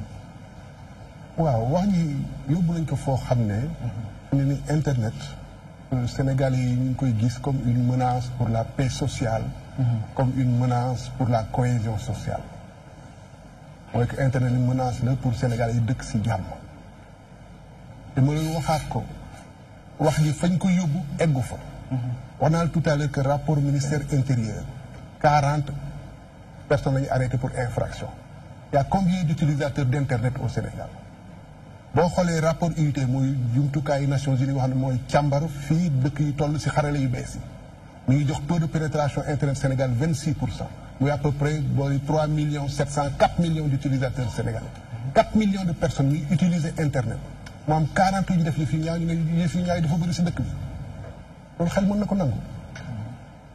bu jox la beneen pour boo xam ne uniquement si wax yu ñaaw yi la sa benn naataango boo xam ne day suivre chronique judiciaire Papa Ndiaye bu Walf def na article def na recensement si ñuy arrêté ñëpp Sénégal en 2017 si wax ju ñaaw dik arrêté 67 lañu 4 millions yu utiliser internet Sénégal mu am 67 yu def jëf ju ñaaw ñu ne dëkk bi yëpp dëkk bi dafa wax ju ñaaw ji dafa bëri mais ko xel mënu ko nangu maintenant il y a eu des cas extrêmement graves des cas extrêmement douloureux te loolu du répression moo koy faj pour confirmer professeur ba mbir mi commencé yëpp lu gouvernement benn réponse rek la indi mooy répression mooy lan arrêté nit ñi yóbbu tribunal tëj kaso est-ce que lan moo tax ñu war a mën a xalaat tey que y a le citoyen lambda rek nga xam ne amul doole eggul ci yenn sphère de prise de décision yi moom lañ ciblé directement parce que professeur wax na ko léegi lu jëm ci wàllu souvent gis nañ ñooñu ay répondeurs automatiques la ñu am maanaam un policier mooy am ci benn état major am boo xam ne ñoom ñoo nekk ci ginnaaw saa ñu ko tuddee rek am na ñu taxaw ci ginnaaw di xeex kon donc bu ñuy réguler je pense bien que ñooñu mun ñu leen fi teggi bàyyi di leen di dal ci ñeneen mais loolu am na loolu moom véritablement dëkk bi moom ku ma am nay la ak ku ma njàkk am nay la voilà ñi gën a sonn mooy citoyen lambda yi mais képp xam ne yaakaar nañu am na ndombo tànk si dëkk bi lu bëri da nga koy def yoo xam ne tuddoog yoon te dara du la si fekk loolu moom xam nañ ko si dëkk bi mais dama bëgg a wax ne internet bi ak réseaux sociaux yi option bi rek bi gouvernement bi mos a jël ba mbir mi commencé yëpp mooy la répression arrêté tëj kaso mais est-ce que faj na mbir mi fajul mbir mi dafa am leneen loo mën a proposer comme stratégie donc il y a un problème sociétal qui est là problème boo xam ne ñëpp la interpellé parce que si dans la vie réelle chaque jour nga gis ñuy wax yu ñaaw buñ ko boo ko gisee looy wax nañu defaraat jikko yi nañu rafetalaat jikko yi nañu yaraat suñu doom yi alors lu tax na ñu naa internet bi am na ñuy wax yu ñaaw ñu ne nañ leen di ñàkk dañ leen di censurer lu tax dafa am lu am moo di ne internet ak réseaux sociaux yi day jox jumtukaay citoyen jumtukaay yoo xam ne avant amul woon mooy que internet day tax léegi transparence gën a am lutte contre la corruption gën a am bonne gouvernance gën a am te loolu policiers yi bëgguñu ko moo tax ñoom àdduna bépp politicien dañuy tiit ak internet ak réseaux sociaux parce que day jox citoyen jumtukaay yoo xam ne day tax ñu gën a bokk ci vie démocratique bi moo tax affaire bu ndaw dañ koy hyper médiatiser pour nekk prétexte pour indi ay loi yoo xam ne dañuy ñàkk askan bi dañ leen di priver de leurs droits maintenant ñëpp ñi ngi wax naa dañuy réguler internet naka la ñuy réguler internet. man la bëgg ñu wax ma la mise en œuvre c'est le pourquoi lan moo tax yéen subitement bu ñu waxee régulation rek ngeen gis ci fonction répressive boobu rek fa la mën a renvoyer. xam nga laa bëgg ñu expliquer. naka la ñuy defee mise en œuvre bi. ñoom d'autant plus comme nag outil yoo xamante ni de veille et d'alerte yu leen mën a permettre. ñoom ils sont dans une perspective de répression te mooy loolu lañ mos a def. mooy ku wax ju ñaaw ñu arrêté la yóbbu tribunal tëj kaso. loolu la président Sénégal réaffirmé encore maintenant bu ñu nee réguler internet naka la ñuy réguler internet. internet bi kenn mënu ko réguler am na koy mën a réguler mais tàppet internet bi kenn dootu si jot parce que ma jox la ay exemple information buy circuler si internet bi gouvernement Sénégal amul si benn contrôle xëy na di nga mën a contrôler site d' information yi nekk Sénégal ba lu ñu publier ngay wax leen dindi leen ko ñu dindi ko mais xam ne lu ñu publier dans la seconde des milliers de sites reprendre nañ ko sites yooyu nekk bitim réew lu gouvernement Sénégal mën si ñoom dara information bi bu circuler sur Facebook lu si gouvernement Sénégal mënu si dara leen doog la ma def bind lettre Facebook ne am na information boo xam ne neexuma damaa bëgg nga génneel ma ko si te balaa Facebook bi leen doon mën a def ay weeri weer donc naka la ñuy réguler internet bi leen doog lañ ko mën a réguler mooy ne tàppit internet dagg ko wala Sénégal bi ñu wax ne nañu réguler internet ak réseaux sociaux yi defe naa ñu bëri dañuy wax mais li ñuy wax xamuñu ko parce que internet bi gouvernement amul benn contrôle si information yi dox si internet bi leen doog la mën a def ne ko tàppit ñun ñëpp ñu toog dootuñu am internet et que loolu am na ngeen si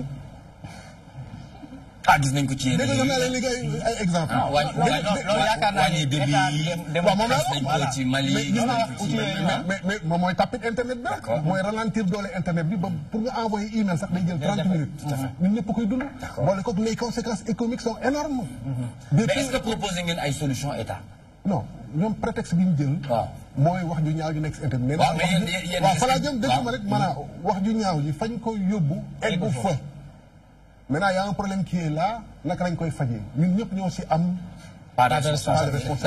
Très bien.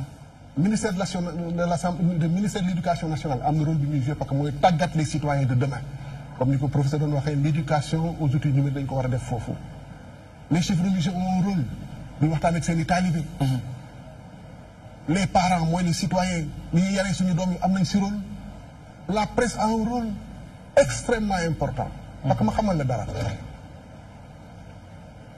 lii xew Sénégal am na seeneen dëkk yi wax ji ñaaw ji yëpp bu ko nit ñi jotee c'est que cette information a été relayée et hyper médiatisée par la presse sénégalaise. Hyper médiatisée. mais parce que baa ma expliqué rek baa ma expliqué defal naa dama ne sans le relais. non dama bëgg ñu nuancer ci benn mbir xam nga tey jii boo demee ci internet ñi fa am ñoom ñooy produire ay information ñëpp doon yi ñëpp ay journalistes lañ. waxuma tey jii internet ubbil na nit ñi non boo waxee peut-être buñ ci eggee dañ ko hyper médiatiser moom fekk am na yoo xamante ni amul médiatisation. ñoom dañ connecté wu directement envoyé li ñuy envoyé. comprendre loolu dama ne. information yi circulé ci internet bi bu ko Sénégalais yi jotee en grand nombre c'est parce que cette information a été relayée par la presse de masse. lan mooy presse de masse télévision yi rajo yi journaux yi revue de presse yi. bu ci Sénégalais yi jotee parce que internet c'est une jungle de l'information. internet il y a des milliards d'informations. Absolument. boo xalaatee ne boo fa dugalee information t'as des millions de vues loolu amul. internet ne fonctionne pas comme ça. d'ailleurs Google ak Facebook ni ñu amee xaalis. mooy dugal nga information fay ma fësal ko ba ñëpp gis ko. Tout à fait. Sinon kenn du ko gis. dëgg la. donc Bien sûr, monétisation boobu donc ñu proposé derrière. information yi ñaaw. bu ko Sénégal yi yéegee. c'est à cause de la presse de masse. D'accord. donc yeneen dëkk yi lii am na fa ay citoyens lambda yu fa nekk di wax ay wax yu ñaaw yoo xalaat nga Le Figaro wala Antenne 2 ñu def à la une un fait divers d'un anonyme français qui est sur le net. xalaatoo ko. D'accord. mais Sénégal loolu moo fi am. Très bien. La question de fond. D'accord. Pourquoi la presse di relayer ces informations? parce qu'il y a un problème de modèle économique. D'accord. donc beneen débat la. Très bien. Samb bi waaw avant may poser question bi dama bëggoon yokk tuuti ci li mu wax. président li mu wax ak professeur. parce que professeur. très rapidement ci timing lay nekk waaw très rapidement. parce que professeur wax na ko sànq ñun man ci appel laa bokk ñun ñoo woo ñëpp ñu daje à Saly parce que dañ ñëwoon ci forum yi dañuy saaga ñu bëggoon kut ko kut loolu kenn bu mu dugal forum. mujj na saafara wala. non mënuñ ko saafara parce que mënoo téye kenn mënoo tere kenn def forum mënoo tere kenn def commentaire beneen bi mooy le président de la république moom bu leen fàtte ne avant muy wax répression bi dafa am lu ko jiitu dafa war a dajale les jeunes de son parti au palais mu ne leen vous ne réagissez pas sur les réseaux sociaux xëy na dem na ba xam ne ñooñu mënuñu continuer face à face bi ak seen opposition donc il faut mu utiliser leneen donc loolu pour si sama gis-gis loolu moo indi répression bi muy wax li ma lay poser nag Ndiaga comme question mooy que ni est-ce que aujourd'hui yéen à votre niveau vous avez les outils nécessaires pour bañ état bi li muy wax ne dafa bëgg coppet internet bi est-ce que am ngeen outils yooyu pour bañ loolu parce que au niveau de appel moom xam naa ne coow li dina bëri parce que boo ne coppet internet mooy site internet yi ñoom ñëpp c'est des entreprises tey yooyu kenn du doxal loolu gouvernement bu koy def c'est d'une manière ponctuelle couper internet bi donc c'est pour les élections c'est pour les élections ak jox jumtukaay opérateurs yi mais lan moo leen di jox sax preuve wala argument buy wane ne que c'est pour les élections wala dañuy si loolu lañ jëm parce que boo dégloo waxi autorités yi ñoom ñëpp si benn point rek la ñuy wax il faut réguler internet et les réseaux sociaux ki njëkk a commencé mooy ARTP jël na journalistes yu bëri mu dajale leen sali naa OTT yi mooy voice over application voilà OTT yi day indi problème day indi lii heureusement ba journalistes yu bëri comprendre li ARTP doon wax buñ xëy liñ bind ARTP dafa bëgg a censurer internet au Sénégal kooku décembre 2015 coow li ne cour parce que xel mën na nangu jumtukaay yoo xam ne comme ay WhatsApp sa askan bi si gis boppam ngay leen dootu leen ko fi utiliser dootu leen ko fi jëfandikoo bi loolu jógee ministère de télécommunication moom aussi saa yu defee séminaire bëgg a profiter aussi terrorisme attentat terroriste yi am si yeneen dëkk yi pour ne way Sénégalais yi ni ñuy jëfandikoo internet ak problème la day indi fi ay menaces sécuritaires donc il faut ñu réguler te dëkk yi nga xam ne terrorisme daf leen dal durement amul kenn ku si jóg taxaw ne problème bi internet bi la ak réseaux sociaux amul kenn ko ci def d'accord donc gouvernement Sénégal fa la mën a sukkandiku ba ne day indi ay terrorisme bañ siy jógee ki mujjee wax mooy président Sénégal moom lam la wax bi bu ñu def remise des prix du concours général mais internet du pour wax ñu ñaaw muy dëgg mais lam sa teg moo tey suñu xel parce que sax daf ne oui fake news yi mauvaise information c'est une menace pour la démocratie donc ministère de l'éducation nationale il faut mettre en place une stratégie de lutte contre les fake news d'accord muy lu doy waar la mooy li nga waxtaanee ci kanam sax ak professeur waaw muy lu doy waar nag déclaration parce que fake news amul benn démocratie boo mën a jël daane fake news yàq na ko amul mais côté jumtuwaay yi ngeen yor pour xeex ak waaw fi ne waaw pour me revenir à votre question waaw ñun on est dans le plaidoyer fi ne ni bind nañ député yëpp lettre jox leen dégg jox bind pour expliquer leen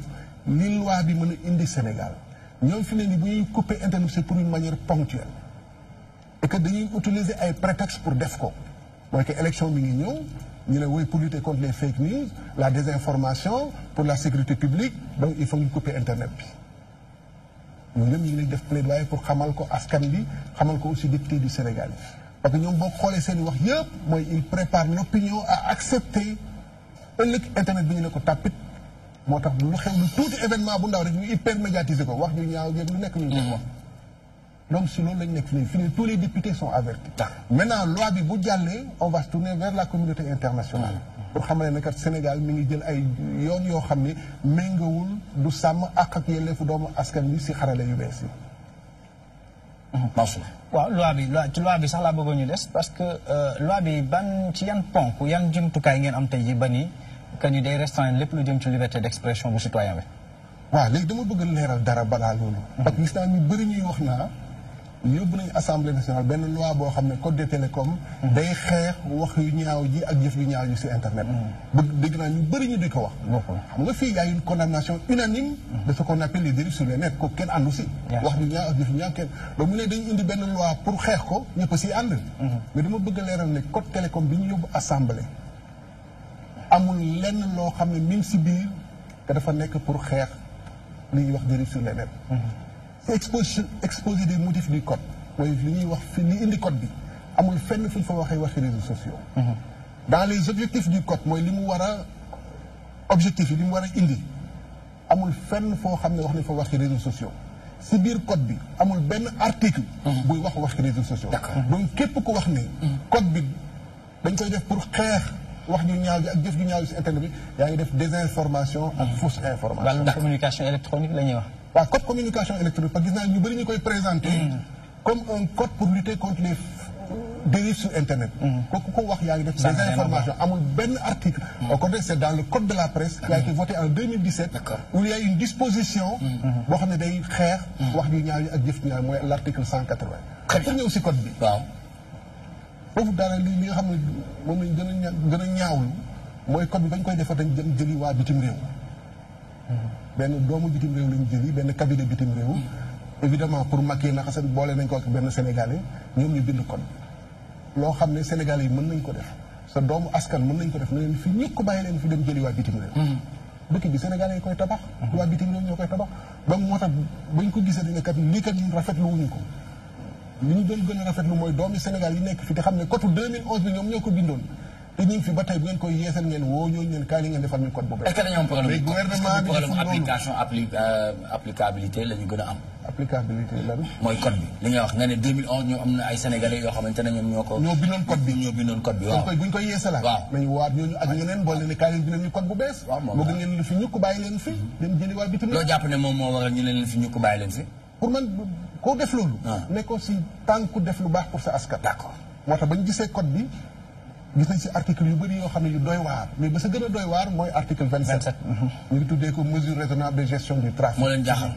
moo si gën a doy waar. d'accord lan la code article boobu wax ñu ne opérateurs yi moo ñuy jaay internet ak téléphone fournisseur d'accès internet yi mën nañ sukkandiku si jafe-jafe technique wala jafe-jafe sécurité wala sur la base d'une décision de justice pour prendre des mesures raisonnables de gestion du trafic yokkaat si ne autorité de régulation muy ARTP mën na jox autorisation opérateurs yi ak fournisseur d'accès internet yi pour ñu mën a ñàkk internet bi ni muy doxee loolu mooy lan loolu mooy que léegi même le sous-préfet hein loolu c'est dans le code de la presse loolu moo di ne opérateurs yi ak ARTP maintenant bu leen neexee ñu ralentir internet bi ñu filtrer internet bi ñu bloquer des contenus ñu supprimer des contenus ñu surveiller les Sénégalais sur internet. D'accord. Donc c'est un cadre pour créer la censure internet au Sénégal. Très bien. mooy que internet bi ñu am léegi. D'accord. am na mën nga fa dem te doo am problème mën nga fa dem te kenn du la surveiller léegi loolu dootul am. D'accord. loolu nag mu nekk loo xam ne dafa am ay conséquences économiques ak ay des conséquences ak yelleefu doomu aadama yi si xarale yu bees. Très bien professeur Ndiaye. waaw daanaka foofu. conséquences économiques yi. mooy que léegi opérateurs yi. nañ mën a def internet à double vitesse. nañ mën a def internet à péage. am na mooy internet à double vitesse. mooy internet bu gaaw ak bu yéex. ñëpp ñi nga xam ne dañuy jël jumtukaay yu bees comme YouTube dafa jaay seeni vidéo pour mën a am tuuti xaalis léegi opérateur dañu koy jël def ko si internet bu yéex ba kenn du ko mën a seetaan léegi yow boo bëggee Sénégal di ko gis dañ naa la ah fay ñu loolu moo am États-Unis amoon na aussi France. YouTube ak benn opérateur bu nekk. D'accord. comme ça li képp kuy def vidéo di ko def si internet pour jaay ko dañ naa la léegi as tuut si fi am bokk ko ak ñun sinon sa bos kenn dootu ko gis mooy internet bu yéex ak bu gaaw. dañ def aussi internet à péage mooy internet boo xam ne xam nga boo demee Europe dafa am autoroute yoo xam ne da ngay fay pour dugg si. après faire pour avoir accès à une autre voie rapide mooy 2 fois ngay fay si internet si autoroute. ci à péage. ci à péage. maintenant nag internet boobu bu ñëwee mooy que da ngay jënd pour am connexion. waaw boo bëggee jox si WhatsApp ñu ne fayaatal. donc da ngay fay ñaari yoon. nga bëgg dem YouTube. ñu ne la fayaatal. ñu ne la fayaatal nga bëgg dem Instagram. ñu ne la fayaatal. d'accord mooy da ngay fay mooy internet à péage. très bien. waaye comme mooy conséquence économique. oui. maintenant les conséquences yi àq ak yelleefu doomu aadama mooy les droits de l'homme sur internet. D'accord. mooy que liberté d'expression mooy que bu ñu amee possibilité filtrer des contenus. bloquer des contenus. oui. et supprimer des contenus et ralentir des contenus mooy que léegi képp ko bëgg a wax si internet dañu mën ne ko tàpp ne doo ko fi wax. filtrer ko wala ko li gën a garaaw. D'accord. li gën a garaaw mooy que opérateurs yi pour ñu mën a def liggéey boobu dañuy installer des instruments de surveillance sur les réseaux. bu ñu installer des instruments de surveillance sur les réseaux mooy que dañuy xool li nekk si réseau bi c'est-à-dire que ñun ñëpp amatuñ benn secret des donc confidentialité d'autres. d'accord da ngay jël sa WhatsApp di woote ñu lay dégg. très bien ñu def écoute. ñu bëri sax jamono ji jàpp nañ ne sax ñu ngi leen di nekk ñu ngi. professeur Ndiaye commentaire ci li nga xamante ne moom la ñuy waxtaanee par rapport ak dérive yi nga xamante ne moo am ci réseaux sociaux yi ba gouvernement bi am ci décision bu mu bëgg a taxawee. waaw li ñu ci wax rek mooy li ñuy dolli ci li ñu wax léegi. je pense que Ndiaga wax na ko wax na ci lu am solo. am solo bien sûr. gis nga dérive yi am na lu am la. d'accord sur les réseaux sociaux yi man dama ciy nekk dama koy jàngale donc am na si yu bëri yoo xam ne xam naa ko. mais am na si lu bëri loo xamante ne tant que acteurs politiques yi encore une fois dugaluñ si seen loxo pour rafetal ko du rafet. Mansour wax na ko léegi da ngay. mais naka la ñuy war a def en quoi faisant lu acteur politique yi war a mais li ñuy wax ñaawteef yi ñuy ŋàññi. oui mais ñu wax ko seeni ñooñ ba ñooñu mën a tenir correctement ci réseaux sociaux yi. te man de manière générale comme li ko Ndiaga waxee léegi dama sentir ni Sénégal ñu ñuy préparé ci ay censure ci réseaux sociaux yi de manière générale. d'accord am na fi élection yu passé la presse en ligne. avait senti à un moment donné. un problème de flux. si seen connexion yeeg voilà mu ngoog te dëkk boo dem actuellement su événement amee su problème amee lu ñuy njëkk a contrôler mooy les réseaux sociaux. xool ngeen ko ak le printemps arabe. xool ngeen ko ak dëkk yu bëri yoo xamante ne ñooñu wër Mali am na ñu ko fa wax ci élection yi passé te man dama yaakaar ni Sénégal weesu nañ foo xamante ne dañuy nekk ci ay mbiru censure. am na dëkk yu ëpp doole ay techniquement Sénégal foofu muy Chine par exemple ak yeneen ils ont voulu faire la censure mais toujours yeneen solution day am donc lu gën rafet par rapport ak code bi muy wax léegi aussi mooy que Sénégalais yi ñëpp xam ni bu fekkee code bi dafa jàll nii nga xamante ne moom lañ ko bëggee opérateurs yi ak ARTP nga xam ne mooy agence gouvernementale dinañ am ay arguments juridiques yu solides pour def lu leen neex ci internet bi. waaw et puis li ñuy wax aussi bon accès universel bi ñuy wax. dootuñu ko mën a garantir. parce que bu benn événement xewee Sénégal mun nañ jël flux bi réservé ko Sénégal. ñu nekk ci à l'intérieur ñu dootuñu mën a connecté wu. très bien merci beaucoup à deux vitesses. jërëjëf professeur Ndiaye Mansour ñu dem ci la dernière question ñu nekk ba tey ci dérive sur le net et les réseaux sociaux le gouvernement traque les insulteurs la dernière question. waaw les insulteurs yaakaar naa ni le dernier cas à date bu nga xamante ni ñoom la recensé moom mooy ci page bu président de la République parce que am na une communication digitale aussi gis nañ ci bi ñu demee ci li nga xam ne moom mooy Ajoura. mu am message boo xam ne daf ko adressé woon Sénégalais yi mais après réponse yi c'était tellement acerbe ba que je me suis même demandé au niveau de ñi nga xamante ni ñoom ñoo yor community manager yu page boobule. voilà. c'est eux les problèmes. c'est eux les problèmes en fait. c'est eux les problèmes. Quand tu gères la communication d'une personnalité comme la présidente de la République, on ne peut pas laisser tout passer. Donc les fautifs, c'est pas les réseaux sociaux en fait. Ce sont ceux qui gèrent la communication en fait de la présidente de la République. Donc, encore une fois, on constate que les hommes politiques, ils ne prennent pas des experts pour gérer leur communication en ligne. Et c'est pourquoi, chaque fois, il y a des couacs qui déteignent sur, en fait, l'image de cette personne-là. Je pense qu'il y a beaucoup d'experts en communication qui sont dans ce pays, beaucoup de community managers qui sont dans ce pays. Donc les hommes politiques doivent aller vers le recrutement de ces jeunes, de ceux qui donnent d'emploi pour qu'ils gèrent leur image et leur communication en ligne. Et là, il y a des faiblesses. Si on me dit de telles failles sur la communication de la présidence, moi je suis stupéfait. D'accord. C'est pas possible quand même. C'est l'image de la présidence du Sénégal. Donc certains commentaires ne devraient jamais apparaître. D'accord. Ne devraient jamais apparaître. Très bien. Maintenant, oui. Ce que je dis, c'est que depuis qu'il y a ces problèmes, le gouvernement s'enferme dans une logique de répression. Et on doit aller collectivement à travailler pour que la liberté d'expression devienne le devoir d'expression. Que la liberté de presse devienne le devoir de presse. Moi, que képp kuy wax nga war a xam ne kat lii nga wax fa nga ko war a teg dafa war a jaadu. D'accord. Presse bi aussi buy relayer. lu relayer information yoo xam ne. information yu jëmee askan bi kanam la. Merci. jërëjëf sant nañu la gërëm nañu la bu baax a baax Ndiaga Gueye président ASUTIC muy association sénégalaise des usagers d'éthique mu doon invité wu Mansour Sow ñu doon waxtaanee dérive sur le net et les réseaux sociaux le gouvernement traque les insulteurs ci noonu nañu ànd ak Sambou Biagui léegi ci actualité de l'internet actualité sportive autant pour moi nationale et internationale c'est maintenant. nous démarrons avec la Ligue Pro Jaraaf MPC pour lancer la saison. Oui, c'est pour demain, la saison 2018-2019 qui sera lancée demain. Le Jaraaf de Dakar, moi, champion en titre. Moi, moi, d'ailleurs, que Mbour Petite Côte, c'est ça, Léopold Sédar Senghor. Mais la Ligue Pro de sorte que, mon est que, moi, un changement. Bu njëkk ba dañuy jouer ay 3 matchs 4 matchs ci ouverture. Mais bi yoon dañ tànn benn match rek ñu jouer ko ñu jagleel ko ouverture de la saison. loolu moo tax ñu programmé ko seul match mooy Jaraaf de Dakar contre Mbour Petite Côte au stade Léopold Sédar Senghor. Parce que en même temps ils ont signé avec StarTime moom mooy yore droit télé yi nga xamante ne moom mooy waa Ligue 1. D'ailleurs en ce moment ñu ngi ci signature boobu pour que véritablement ligue bi mën a gis mu ci gis boppam. Beneen innovation boo xamante ne StarTime boobu tamit problème la de. loolu dinañ ko wutal émission de loolu foofu ñu wax ci de. waaw boobu débat. waaw débat bu mag la de StarTime moomuñu de. chinois yi moomuñu de. waaw baax na nañ dem. bon beneen innovation bu ñu bëggee indi ci saison bi. mooy le championnat U17. waaw championnat U17 boo xoolee suñu petite catégorie souvent dañuy am difficulté ci seen compétition yi. donc bu ñu lancé un championnat U17. dafay aboutir à un championnat U19.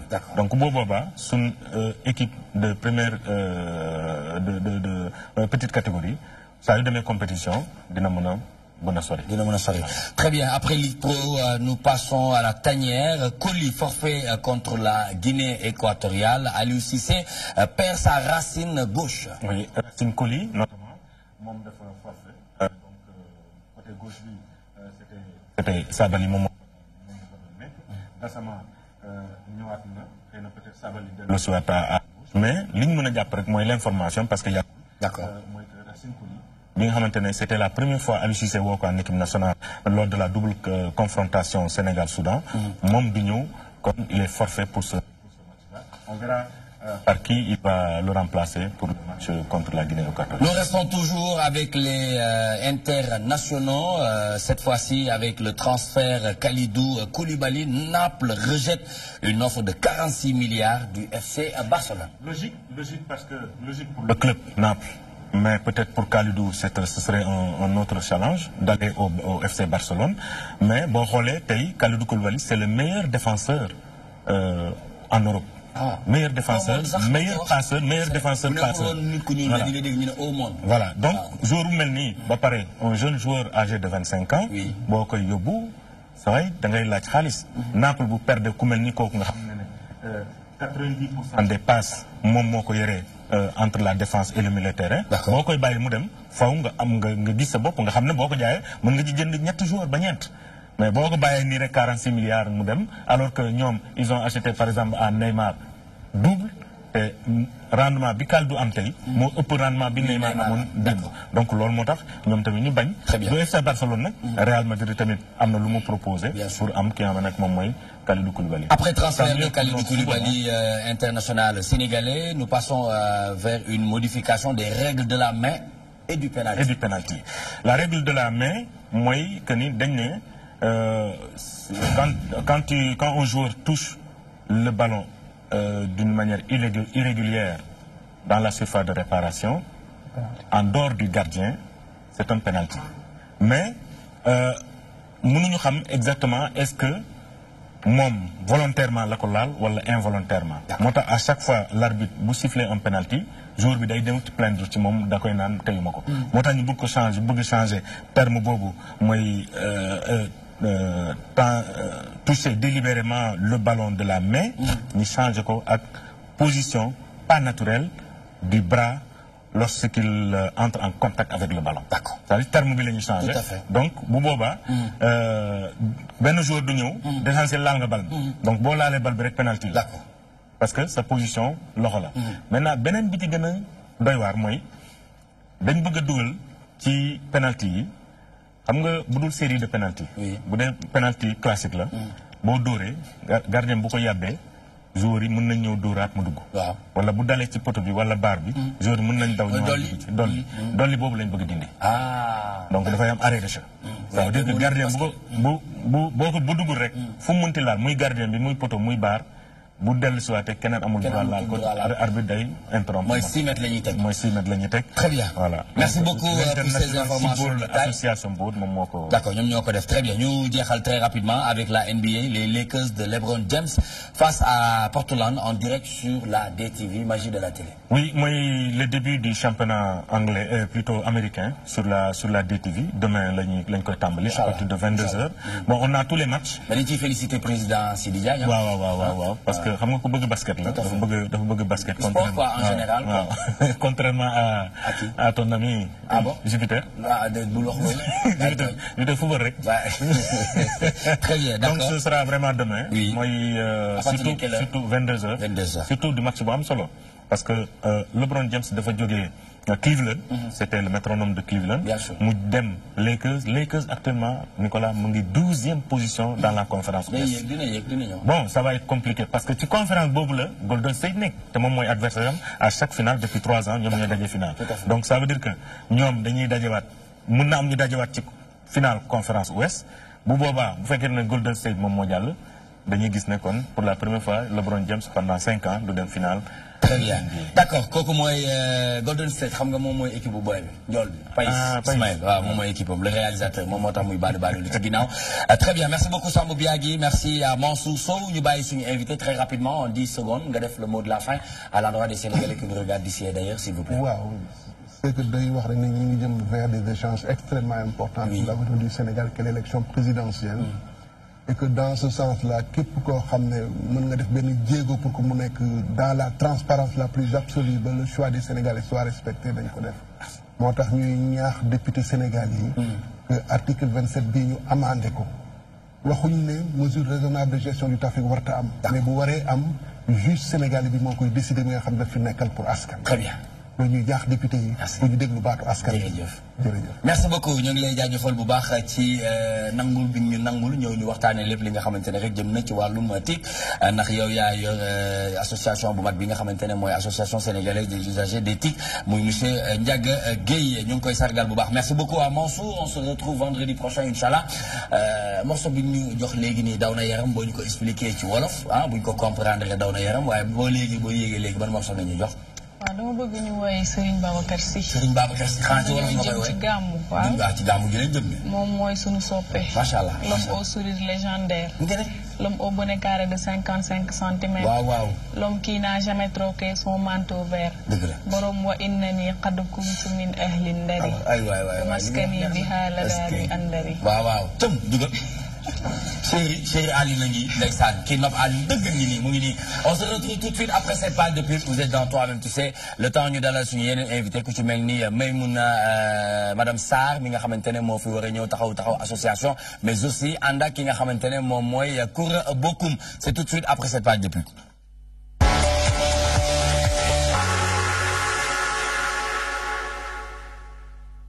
Le show de la NBA, c'est parti sur la DTV.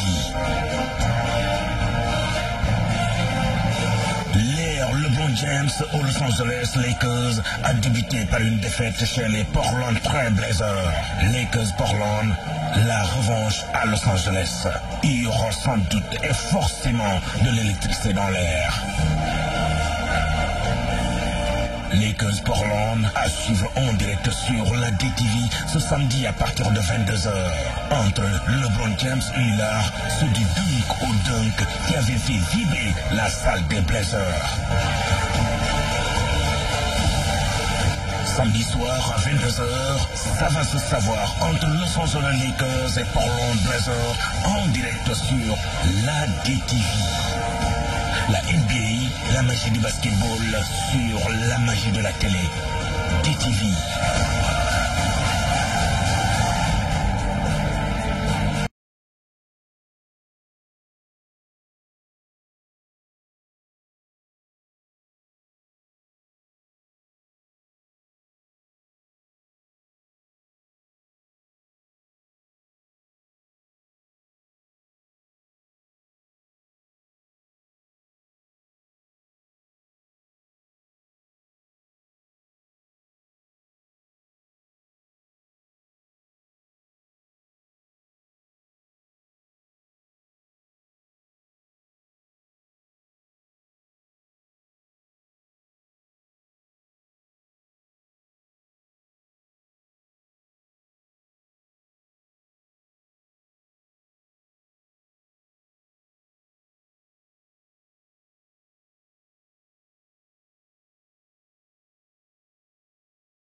Serigne Babacar Sy yëpp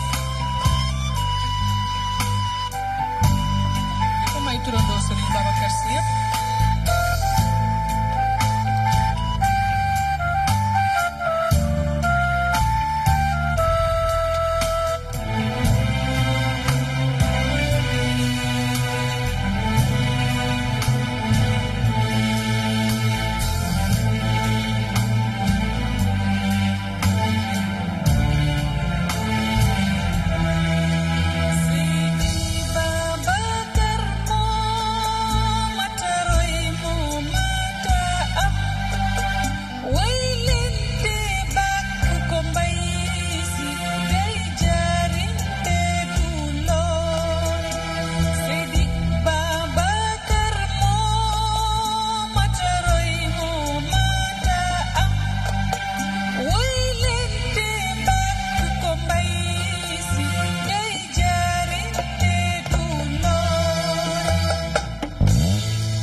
Chérie Alune moom la ñu àndal tey ci session live toujours dans Toi-même tu sais le rendez-vous incontournable du développement spécial à tous les Sénégalais de l'extérieur de la diaspora qui nous suivent grâce à l'application DTV Sénégal, le site internet www.dtv.sn, sangatv.com, partenaire de la DTV, et de souhaiter joyeux anniversaire à tous les natifs de ce jour, santé, bonheur, prospérité, succès et beaucoup d'argent s'il vous plaît. am mënatoo bouger mënatoo jàll ah borom chapeau bi nga xam dafa bëri titre moom nu mu tudd sax moom. mu ñëw naa ma waaye tu vas bien naka nga def Alpha j'ai clavier rek nga bàyyi man may wax léegi très bien donc tey papa Sidi Dieng dëkk ca Sicap Baobab moom ca guy gi Dieng Deyman muy waajur bu góor ci man moom mooy anniversaire tey ñu ngi koy souhaiter longue vie santé bonheur prospérité succès et beaucoup d'argent njaboot bi suñu borom teg ci loxo bu baax a baax mu nekk njaboot bu barkeel ñu ngi koy ñaanal en tout cas suñu papa jooju gudd fan ak wér. Elle vient de nous rejoindre sur ce plateau.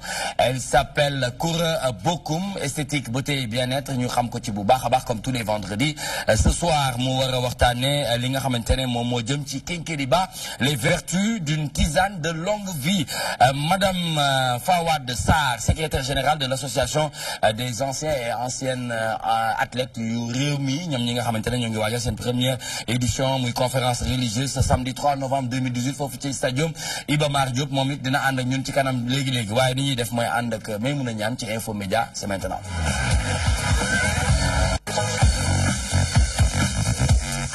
très bien Maymouna Niane nga war a waxtaanee lu jëm ci li nga xamante ne mooy fake news quelle astuce pour éviter la manipulation nga ànd ceeg professeur Mamadou Ndiaye nga xamante ne en multimédia ak web journaliste. ndax fan yii yëpp ñu ngi dégg li nga xam ne mooy fake news boo koy traduire ci li nga xam ne mooy français fausse information tey jii naka la ñu mën a def professeur ba mën a différencier une vraie information ci fausse information.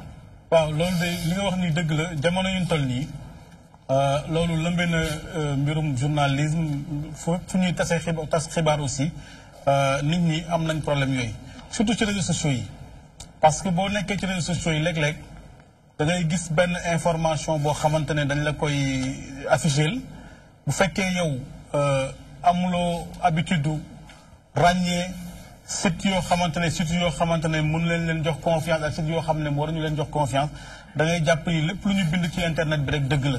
alors que am na ñoo xamante ne seen liggéey mooy maanaam manipuler askan wi seen liggéey mooy nax askan wi seen liggéey mooy fexe ba jël information togg ko ba mu ñëw dëgg tasaare ko alors que loolu du dëgg te li tax mu gën a doy waar mooy dafa am site yoo xamante ne ñoom seen liggéey yëpp loolu la. dafa am également ci biir askan bi ñoo xamante ne mënuñu ko ràññee.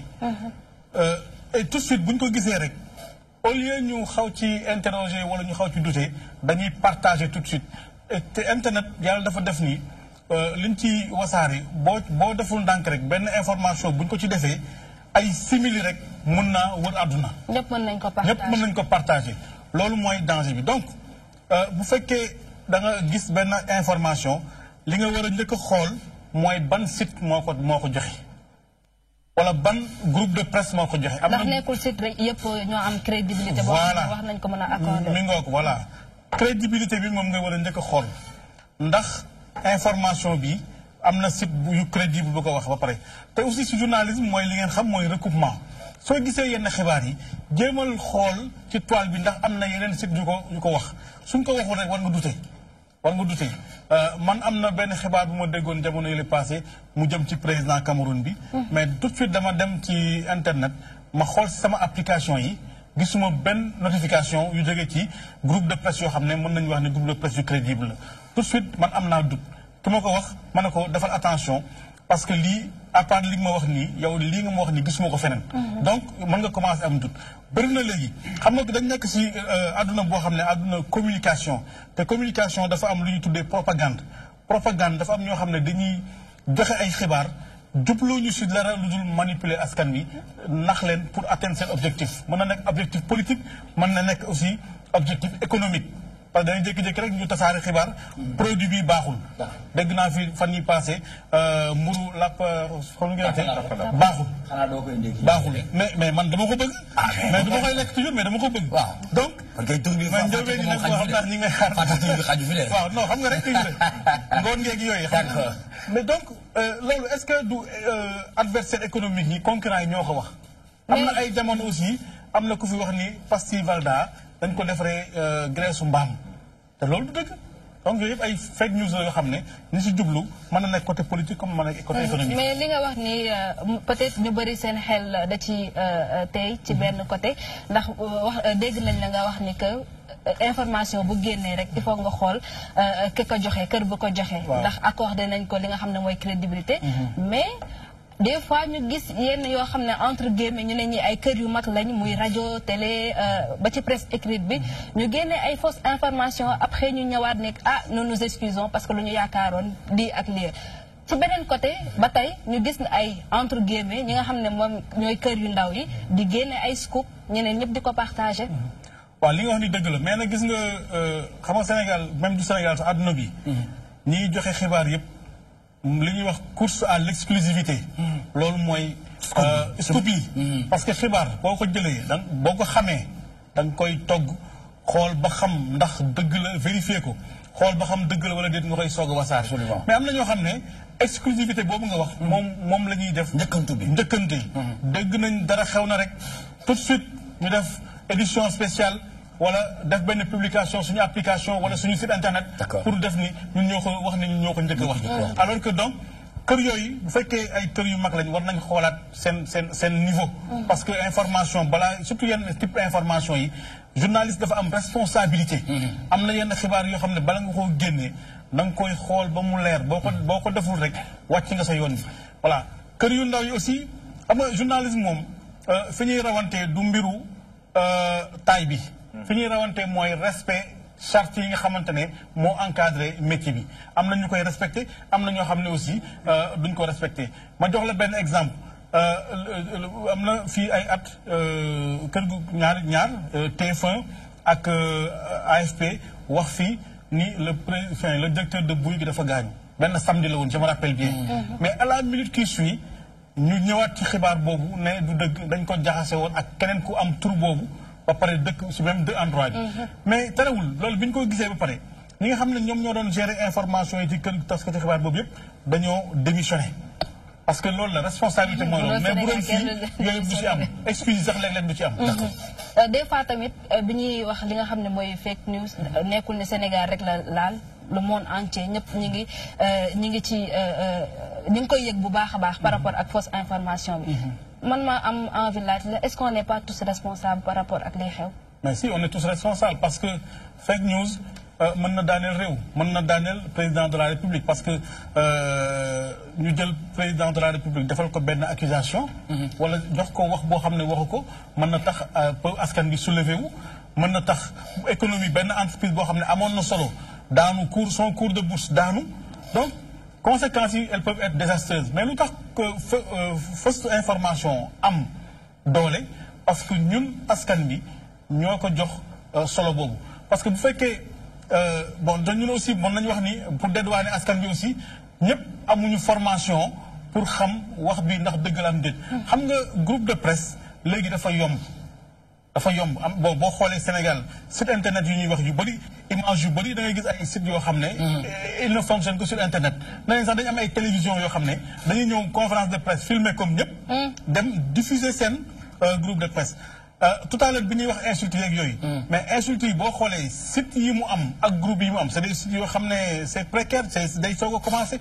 amul benn encadrement donc ñun am nañ ci part de responsabilité bu ñu waxee fausse information mais nag ki njëkk am responsabilité si mbirum fausse information mooy kër taskatu xibaar boobu wala journaliste bi nga xam ne moom mooy joxe information boobu très bien c'est important en tout cas dañ koy def suite et fin vendredi prochain inchallah toujours avec professeur Mamadou Ndiaye ñu ngi lay ñaan loolu pour ñu def suite et fin ci li nga xamante ne tey moom la muy mën a tànn mu jëm ci fake news quelle astuce pour éviter la manipulation parce que am na yeneen yoo xamante ne war nañ ko jàng à travers li nga xamante ne moom nga ñu indil muy professeur en multimédia et web journaliste ba tey ñu ngi ànd ak soxna soxna Zeynab Thiam muy chanteuse de musique orientale ànd ak groupe bi nga xamante ne ni ñu leen di duppee mooy l'orchestre des orphelins ñu muy Fiixatul Aytam morceau bi nga woy Serigne Babacar mu nekk morceau bu mag internet yu bëri ñu ngi rafetlu initiative bi ak fi ñu ko woyee mu nekk lu am solo ndax ñu ngi jëm ci gàmmu est-ce que ñu bëri ñu ngi xaar ci gàmmu gi est-ce que dina am benn prestation boo xamante ne di nga ko ci mën a def. waaw incha allah parce que ci internet yi sax parce que ñun li ñuy gën di def dañuy faral di def ay vidéo yu gàtt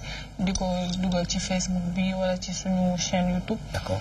ñu bëri ñu ngi ciy suivre ci suñu page Facebook soxna Zeynab Thiam l'officiel ñu bëri ñu ngi ciy suivre. D'accord. Donc morceau bi dama ko njëkkoon def vidéo avant ma koy dugal studio dama ko njëkkoon def vidéo bu gàtt ma dugal ko après waa Sénégal reprendre ko mu def kii nag gars yi jël ko mais xam naa ni du ci man te du ci niñ ko woyee ci borom way bi la ci borom way bi la waaw absolument moo tax mu mel noonu loolu am na solo may suñu mbokk yëpp di ko waajee gàmmu gi ñu defal ñu ñaan rek incha allah ci ñu nekk xam naa ne balaa gàmmu dina am yu ñu génnee incha allah très bien soxna Zeynab Thiam muy chérie Aline Badara nañu ànd ak groupe ci esthétique beauté et bien-être c'est maintenant.